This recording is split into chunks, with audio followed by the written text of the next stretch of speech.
wanandoa katika siku za mwisho. Kuna wanandoa wengi watabaki. Leo kuna wanandoa wengi si waaminifu kwa wenza wao, na dalili mojawapo ya siku za mwisho, ongezeko la talaka litakuwa kwa kiasi kikubwa. Ndio dalili moja ya siku za mwisho. Dalili nyingine, wanandoa watapunguza uaminifu. Ndio maana leo kuna wanandoa ni wahuni, ni wazinzi.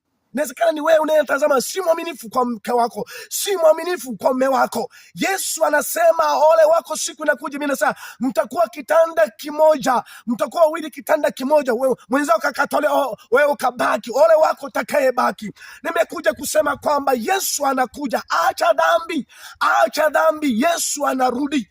Acha dhambi, Yesu anarudi. Acha dhambi, Yesu anarudi. Acha dhambi, Yesu anarudi. Acha dhambi, Yesu anarudi. Acha dhambi. Yesu akasema kesheni basi, maana hamuijui saa ya kurudi kwa mwanadamu.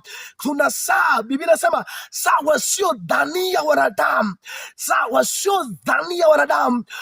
wasiodhania wanadamu, Yesu atarudi. Saa wasiojua. Ndio maana leo watu tunapoambia habari ya siku za mwisho, kuna watu wanapuzia maneno haya. Inawezekana ni wewe unayemtazama, tunakwambia hizi ni siku za mwisho. Acha dhambi, tubu, Yesu yuko mlangoni. Unapuzia, subiri lango la mbinguni litakapofungwa na